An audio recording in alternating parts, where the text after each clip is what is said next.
Des milliers d'étudiants en grève ont manifesté au centre-ville de Montréal contre la hausse des droits de scolarité. On a vu les images tout à l'heure en début d'émission. De l'autre côté, depuis quelques jours, on a commencé à voir et entendre d'autres étudiants qui sont contre cette grève et même qui sont favorables à la hausse des droits de scolarité de 325 par année jusqu'en 2017.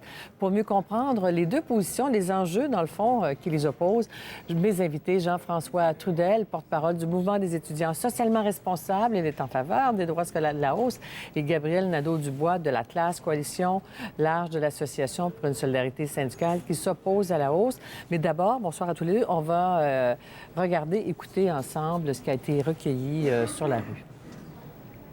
Je pense que c'est une question plus large que 325 ou 3250 Pour moi, c'est une question de monnayer l'éducation ou pas. Les pays scandinaves qu'on voit en Norvège, eux autres ont le droit à la gratuité scolaire. Fait que pourquoi pas faire comme eux?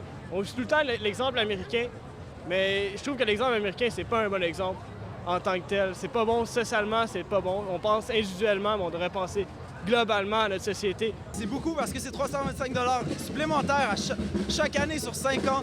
Le gouvernement lui-même, selon certaines études, planifie qu'il y a à peu près 5 000 à 9 000 étudiants qui n'auront pas accès à l'éducation. Donc nous, on se bat non seulement pour l'accessibilité aux études, mais contre la marchandisation de l'éducation. Alors, bonsoir à tous les deux.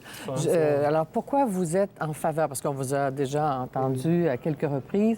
Maintenant, votre mouvement, quelques 2000 membres, s'oppose à ces manifestations, s'oppose à la grève. Pourquoi vous êtes contre? Oui, parce qu'il faut assurer le financement à long terme de nos universités. Nous croyons qu'il en va un peu de la responsabilité des étudiants ici d'assumer une partie des frais de leur éducation, parce que sinon, on croit que les garder artificiellement bas, les frais de scolarité, dans le fond, c'est une certaine forme de privatisation des gains et de socialisation des coûts pour ces étudiants-là. Et pour vous, qu'est-ce que vous répondez? Bien, écoutez, nous, on pense que l'éducation est un droit. On pense que tout le monde devrait pouvoir y avoir accès, peu importe son revenu. Puis, augmenter les frais de scolarité, c'est précisément ce droit-là que ça vient brimer. Ça va jeter, comme on l'entendait dans le reportage, là, probablement, là, en tout cas selon le ministère de l'Éducation, plus de 7000 étudiants et étudiantes hors des universités, des gens qui auraient le talent d'aller à l'université, mais qui n'ont peut-être pas l'argent pour payer 75 de plus de frais de scolarité, une hausse des frais qui s'ajoute, rappelons-le, à celle qui est présentement en cours, ce qui fait que depuis l'arrivée au pouvoir du gouvernement Charest, les frais de scolarité auraient doublé. Pendant ce temps-là, évidemment, les salaires n'ont pas doublé, les prêts et bourses n'ont pas doublé. Et donc, c'est une hausse fulgurante que personne ne peut suivre. Les étudiants et étudiantes, mais les familles non plus, qui économisent pour envoyer leurs enfants à l'école. Alors, l'accès en péril pour ceux qui favorisent au Québec, la grève. c'est pas un problème d'accessibilité qu'on a, c'est plus un problème de persévérance scolaire. Quand on regarde dans le reste du Canada, 23 des étudiants qui sont entrés à l'université vont quitter. Au Québec, c'est 40 Et nous, on attribue ça à un manque de valorisation de l'éducation. C'est normal, c'est gratuit, il n'y a pas vraiment de coût à juste dire « j'ai pas fini mon diplôme, laisse-moi finir, s'il te plaît ». Et il n'y a pas vraiment de valorisation de l'éducation au Québec et c'est très dommage. Aussi, un autre exemple de ça, les parents québécois sur 10 provinces canadiennes, les parents québécois sont 9e en termes d'épargne-études. Ici, c'est vraiment, il faut que les familles québécoises aussi constatent qu'il faut prendre nos responsabilités face à l'éducation de nos enfants. Je crois que c'est un petit peu insultant quand même de dire aux gens à la maison, vous devriez épargner plus quand on sait que le taux d'endettement des familles actuellement au Québec est de 153 Les familles de la classe moyenne actuellement, elles ont de la difficulté. Pour chaque dollar qu'elles gagnent, elles en doivent déjà 1,50 à une banque pour que ce soit l'hypothèque, la voiture. Alors, les familles, elles sont endettées et là, on leur demanderait en plus de s'endetter davantage pour envoyer leurs propres enfants à l'école. C'est très dommage. Puis sinon, peut-être corriger M. Trudel, les frais de scolarité ne sont pas inexistants au Québec. L'éducation n'est pas gratuite. Nous, on est tout à fait d'accord de valoriser l'éducation, mais je crois qu'il y a beaucoup d'autres façons de valoriser l'éducation que de doubler le prix en 10 ans. Et vous dites, je pense de votre côté, vous dites coupons quelques bières. J'ai vu cet argument-là. Là.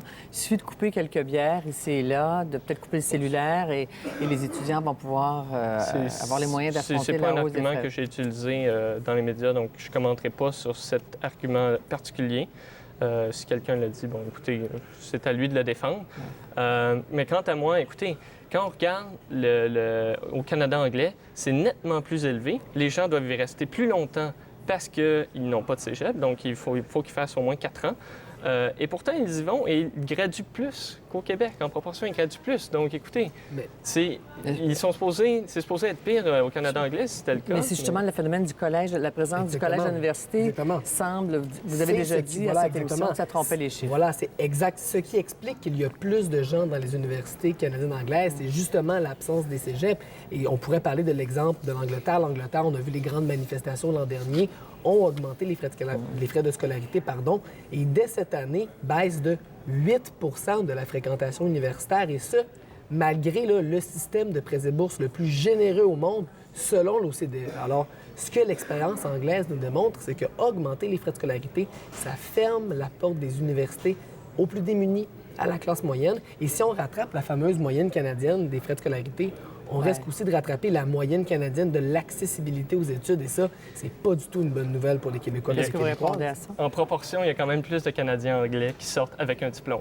Je veux dire, au Notamment à final, cause de il y a plus l'existence de des cégeps. Notamment à cause de Non, l'existence mais des c'est parce cégeps. que, écoutez, un DEC, en soi, par rapport à un diplôme universitaire, a une valeur moindre. C'est un DEC, c'est aussi, on appelle ça un diplôme préuniversitaire. Ici, au Québec, on a la technique aussi. Bon, la technique, ça, par contre, elle a une Non, mais immense valeur sur le parlons marché du d'université. travail. Parlons de l'université. là. Justement, on va parler de l'université. Ouais, pour que les gens Moi, les comprennent un chiffres peu. que je sors, c'est de diplomation universitaire et c'est de la persévérance à l'université. 23 au Canada anglais quitte, 40 au Québec quitte. Donc ici, au Alors, Québec, la c'est un solution, problème c'est de d'augmenter les frais de scolarité. C'est une question de Ça me semble un peu valorisation. curieux, C'est quand une même. question de Mais valorisation de l'éducation. Mais Ouais, ça, mais- ça commence peut-être beaucoup plus Peut-être tôt en juste, amont. Mme oui. Dussault, ça me surprend quand même de dire il y a un problème de décrochage dans les universités, soit, mais je ne crois pas que augmenter les frais de scolarité de 75 ça va inciter les gens à rester davantage à Mais sur l'idée de l'université. valoriser Oui, l'éducation. ben, on est tout à fait... Valorisons l'éducation Oui. au Québec en la rendant accessible à tout le monde. Je crois que c'est ça, c'est un Et en choix quoi socialement responsable. En quoi l'augmentation des droits de scolarité va permettre un meilleur financement des universités ou pas? Bien, écoutez, entre autres, c'est que c'est du financement qui s'en va directement. Là, vous payez vos frais, ça s'en va directement à l'université. Donc, voilà comment là, ça aide. On a les universités les plus déficitaires du Canada et de loin. Et c'est un gros problème, ça. Écoutez, comment voulez-vous qu'on se paie des infrastructures de qualité? Comment voulez-vous qu'on se paie des bons C'est aux professeurs? étudiants à payer ça? Nous, on n'est pas contre des universités bien financées. Tout le monde est pour Ouais. des universités bien financées. La question, c'est qu'est-ce qu'on fait avec l'argent qu'on a déjà? Je pense qu'il y aurait un peu de ménage à faire là. Et aussi, si on veut des ressources supplémentaires, pas de problème, mais prenons-la où elle est, puis elle n'est pas dans la poche des étudiants puis des étudiantes, mot- puis encore moins des familles de la classe moyenne. Un mot sur la démocratie dans le monde Oui. étudiant. Il semble y avoir des visions opposées. Là. Il y en a, je pense que votre mouvement compte quoi? Un peu plus de 2000 membres. Pour le Oui. moment, on peut se poser la question s'il est représentatif. Et quant Oui, à vous, bonne sur question. la tenue des assemblées, des étudiants, la façon dont ça se passe, il y a des gens qui se posent des questions sur la démocratie. Alors, chacun d'entre vous, est-ce que vous êtes représentatif ou marginal? Moi, je pense qu'on est représentatif parce que 2000 sur 4000? Ben, Sur un groupe à- Facebook, à- je sais pas. est-ce que- Laisse-moi finir, Gabriel, Ah ouais. s'il te plaît. Mon point est, c'est que souvent, les élèves qui étaient contre les mouvements étudiants se sont souvent sentis écrasés par l'immense structure. Écoutez, les associations étudiantes ont l'argent des cotisations qu'on n'a pas le choix de payer. Elles ont les structures pour faire avancer leurs points. Elles ont tout. Elles ont l'argent, elles ont le pouvoir. Nous, je veux juste finir sur ce Oui, point-là. mais le temps, oui. Nous, c'est de la on mobilise vraiment grassroots. Donc, Bien, écoutez, premièrement, je crois qu'il est difficile de parler d'un mouvement là, grassroots quand les principaux porte-parole sont des membres du Parti libéral du Québec. Il faut quand même relativiser. Puis deuxièmement, les votes de grève se font dans des assemblées générales extrêmement populeuses. On parle d'un taux de participation au Cégep du Vieux-Montréal, par exemple, de 72 ce qui est beaucoup plus que les 57 du taux de participation qui a élu le gouvernement qui augmente les frais de scolarité. Alors, Êtes-vous en lien avec un parti politique? oui, en je suis terminant? membre du Parti libéral et ça, je veux répondre à ça parce que c'est Ouais. une attaque que je considère personnelle. Je trouve ça regrettable de ta part, Gabriel. Mais crois que c'est partager la public vision quand de même. votre parti. Non. Voilà. Mais Je ça- suis- il je nous suis- reste une minute, même pas, là. Je suis membre libéral. Je ne reçois aucun ordre du gouvernement libéral. Mon ami Marc-Antoine, qui est aussi qui est en fait le fondateur, est aussi membre. Il ne reçoit aucun ordre du Parti libéral. Mais vous Nous sommes- partagez la... Mais on est d'accord avec la hausse des frais parce que je suis d'accord avec la hausse des frais. Le Ok. citoyen Jean-François Trudel est d'accord avec la hausse des frais. Et ce n'est pas parce que je suis membre du Parti libéral. Le MESRQ est indépendant de tous les partis. Et vous? Êtes-vous Nous sommes membre d'un une parti? coalition. Non, je suis membre d'aucun parti. D'ailleurs, on a une politique très, très stricte dans notre coalition d'associations étudiantes. Aucun élu ne peut avoir de près ou de loin de lien avec un parti politique, sinon il serait simplement destitué. Nous, c'est très important pour nous d'être indépendants de tous les partis politiques. C'est une valeur à laquelle on croit profondément. C'est ce qui fait du mouvement étudiant un mouvement démocratique, des assemblées populeuses. Nous, on tient à ce que tous les points de vue soient entendus. On veut avoir un débat respectueux et démocratique. Et ce qu'on a remarqué dans les dernières assemblées, c'est que lorsque le débat est respectueux, les gens votent massivement en faveur de la grève. Parce qu'il y a juste le PQ qui, je pense, à ce moment-ci, parle de gel. Le Parti libéral parle évidemment de défendre sa politique. La CAQ également. On pourrait penser aussi que vous êtes soutenu par un parti politique. On n'est absolument soutenu par aucun parti politique et en tant qu'individu, nous sommes membres d'aucun parti politique. Je pense que c'est très important. Puis je crois pas que c'est une attaque personnelle, Jean-François. Je pense que c'est quand même d'intérêt public de savoir les affiliations politiques. De savoir que certains de nos jeunes s'impliquent en politique active dans la démocratie québécoise. Bien, merci à tous les deux. On a hâte de voir comment tout ça va se terminer dans les prochaines semaines, les prochains mois. Merci, M. Trudel. Merci. M. Nadeau-Dubois, merci.